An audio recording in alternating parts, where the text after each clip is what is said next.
বিক্ষোভ হয়েছে, বিভিন্নভাবে জনসভা হয়েছে, গণঅবস্থান সংগঠিত হচ্ছে, সারা দেশে আপনারা দেখেছেন।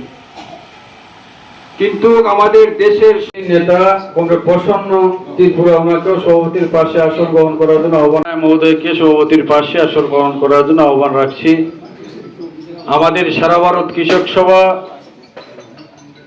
রাজ্য নেতৃত্ব কমরেড রতন রায়, ওনাকেও সভাপতির পাশে আসন গ্রহণ করার জন্য আহ্বান রাখছি। সারা ভারত কৃষক সভা উত্তর জেলার আমাদের ত্রিপুরা রাজ্য তথা এই উত্তর জেলার ধর্মনগর মহকুমায় আগামী 10ই আগস্ট আইন অমান্য আমাদের প্রচারে নিয়ে যাওয়া, যে আমরা কেন 10ই আগস্ট আমরা জেল ভরো আন্দোলনে যাচ্ছি তার বিষয়টা মানুষের কাছে, সাধারণ মানুষের কাছে নিয়ে যাওয়ার জন্য আমরা 25শে জুলাই থেকে 3রা আগস্টের মধ্যে এই কাজটা আমাদের করতে হবে। এটা আমরা এক প্রস্তাব আপনাদের সামনে রাখছি। এবং আমরা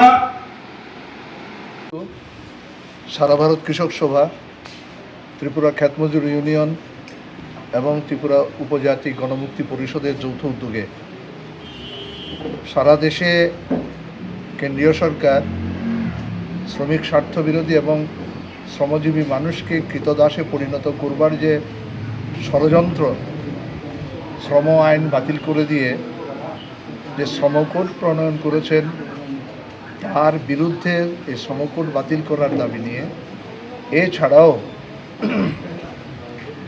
গ্রামীণ মানুষের অর্থনৈতিক সমৃদ্ধির হাতিয়ার ছিল MGNREGA, তাকে বাতিল করে দিয়েছেন। নতুন আইন প্রণয়ন করেছেন। আগামী 1 জুলাই থেকে বিকশিত ভারত জি রামজি তারা নতুন আইন প্রয়োগ করবেন। এতে গ্রামীণ অর্থনীতি ভেঙে পড়বে। 125 দিনের ললিপপ দেখাচ্ছে, কোথায় কাজ হচ্ছে? কোনো কাজ নেই। আগে কেন্দ্রীয় সরকার এই রেগার বরাদ্দ দিতেন, এখন রাজ্য সরকারগুলো বলছে তার প্রকল্পের 40% রাজ্য সরকারগুলোকে দিতে হবে। রাজ্যের উপর অধিক আর্থিক চাপ সৃষ্টি করবে।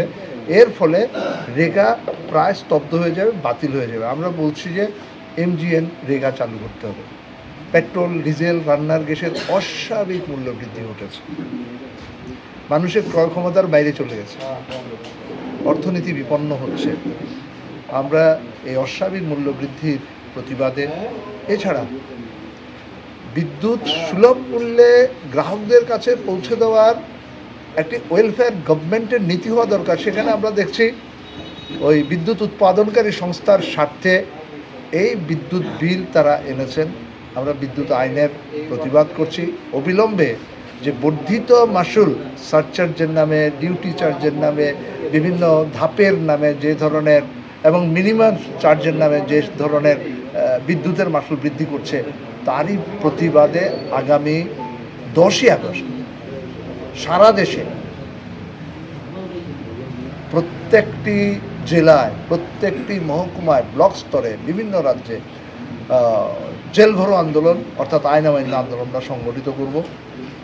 আমরা ধর্মনগর মহকুমা ভিত্তিক জেল ভরো আন্দোলন সংগঠিত করব আগামী 10ই আগস্ট বেলা 10টায় আমাদের এই CPIM উত্তর ত্রিপুরা জেলা এবং ধর্মনগর মহকুমা দপ্তর প্রাঙ্গণে আমরা জমায়েত হয়ে আমরা জেলা শাসক অফিস প্রাঙ্গণের দিকে এগিয়ে যাব।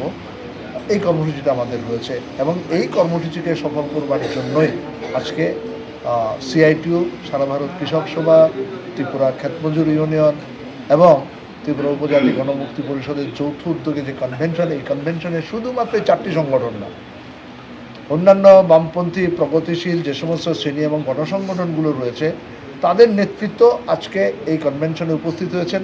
তারা সংহতি জানিয়েছেন আগামী 10ই আগস্টের যে জেল ভরো আন্দোলন, সেই জেল ভরো আন্দোলনে সমগ্র মহকুমার সমস্ত স্তরের গণতান্ত্রিক মানুষ, আক্রান্ত মানুষ, শ্রমজীবী, মেহনতি, শোষিত মানুষ এই আমাদের জেল ভরো আন্দোলন কর্মসূচিতে অংশগ্রহণ করবেন।